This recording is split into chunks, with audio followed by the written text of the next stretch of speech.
ਅੱਲਾ ਜਨਾਬ ਅੱਜ ਤੁਹਾਨੂੰ ਦਿਖਾਉਂਦੇ ਆ ਕਿ ਕਿਸ ਤਰੀਕੇ ਦੇ ਨਾਲ ਪਿੰਡ ਦੇ ਵਿੱਚ ਆਟਾ ਚੱਕੀ ਤੋਂ ਆਟਾ ਪੀਸਿਆ ਜਾਂਦਾ ਔਰ ਇਸ ਵੇਲੇ ਤੁਸੀਂ ਵੇਖ ਰਹੇ ਹੋ ਕਿ ਬੱਬੂ ਖਾਂ ਉਹਦਾ ਤੋਲ ਕਰ ਰਹੀ ਹੈ। ਸਭ ਤੋਂ ਪਹਿਲੇ ਹੋਏਗਾ ਤੋਲ ਕਿ ਕਿਤਨੇ ਦਾਣੇ ਇਸ ਟਾਈਮ ਚੱਕੀ ਤੇ ਆਏ।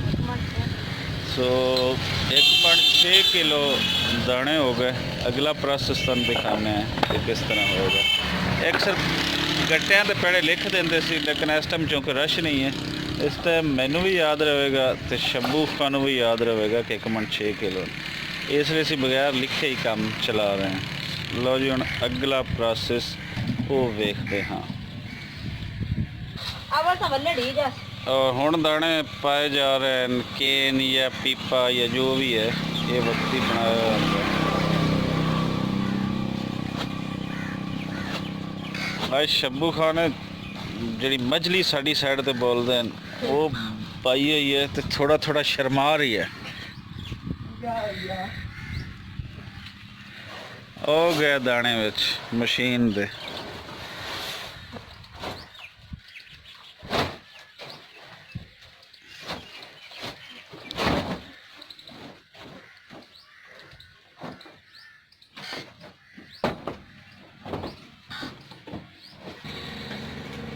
पहले आटा कुछ पिस चुका सी, वो साइड पे कर दिता है और नवा गट्टा जो है वो ला दिता गया है।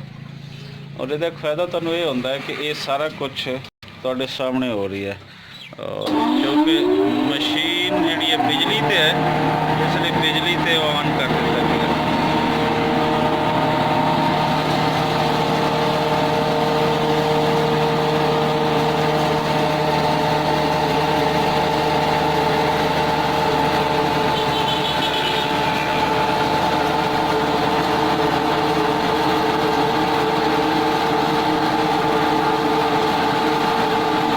दाने में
ਆਟਾ ਜਾ ਰਹੀ ਹੈ, ਹੁਣ ਕੰਤਰਾ ਕੱਟ ਕੇ ਬਾਕੀ ਦਿੱਤਾ ਜਾਂਦਾ। ਕੰਤਰਾ ਇੱਥੇ ਸਾਡੇ ਪਿੰਡਾਂ ਥਾਵਾਂ ਦੇ ਵਿੱਚ ਹੁੰਦਾ ਕੋਈ 1 ਮਣ ਦਾ 3 ਕਿਲੋ ਹੈ।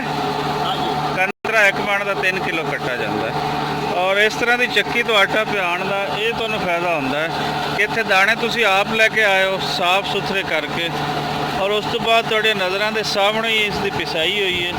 ਹੁਣ ਤੁਸੀਂ ਇਸ ਨੂੰ ਨਾਲ ਲੈ ਕੇ ਜਾਣਾ ਔਰ ਇਸ ਨੂੰ ਖਾਣਾ ਹੈ। ਇਹਨੂੰ ਤੁਸੀਂ 10 ਦਿਨੇ ਖਤਮ ਕਰੋ, ਮਹੀਨੇ 'ਚ ਕਰੋ, ਜਦੋਂ ਤੁਸੀਂ ਖਤਮ ਕਰਨਾ ਹੈ ਫੈਮਿਲੀ ਦੇ ਹਿਸਾਬ ਨਾਲ। ਲੇਕਿਨ ਇਹ ਫਾਇਦਾ ਹੈ ਕਿ ਇਹ ਪਿਓਰ ਆਟਾ ਜਿਹੜਾ ਹੈ ਇਹ ਤੁਸੀਂ ਖਾਣਾ ਹੈ। ਤੇ ਕੋਸ਼ਿਸ਼ ਕੀਤਾ ਕਰੋ ਇਹੀ ਤਰੀਕਾ ਇਖਤਿਆਰ ਕਰੋ। ਜਿਹੜਾ ਬਾਕੀ ਫਲੋਰ ਮਿੱਲਾਂ ਦਾ ਜਾਂ ਬਾਕੀ ਤੁਹਾਨੂੰ ਪੈਕ ਮਿਲਦੀਆਂ ਚੀਜ਼ਾਂ ਉਹਦੇ ਵਿੱਚ ਪਿਓਰ ਨਹੀਂ ਹੁੰਦਾ, ਉਹਦੇ ਵਿੱਚ ਕਾਫੀ ਸਾਰੀਆਂ ਚੀਜ਼ਾਂ ਦਾ ਮਿਕਸਚਰ ਹੁੰਦਾ। ਸੋ ਇਹਦੇ ਨਾਲ ਹੀ ਦਿਓ ਇਜਾਜ਼ਤ ਸ਼ੱਬੂ ਖਾਂ ਦੀ ਚੱਕੀ ਤੋਂ। ਇਹ ਹਨ ਪਿੱਛੇ ਸ਼ੱਬੂ ਖਾਂ ਜਿਨ੍ਹਾਂ ਦੇ ਵੀਡੀਓ ਤੁਸੀਂ ਪਹਿਲੇ ਵੀ ਵੇਖਦੇ ਰਹਿੰਦੇ ਹੋ, ਔਰ ਇਹ ਹੈ ਸ਼ਾਰੇ ਖਾਂ। ਠੀਕ ਹੈ, ਉਹਦਾ ਨਾਂ ਹੈ ਜੀ ਅਬੂ ਬਕਰ ਉਰਫ ਸ਼ੱਬੂ ਖਾਂ।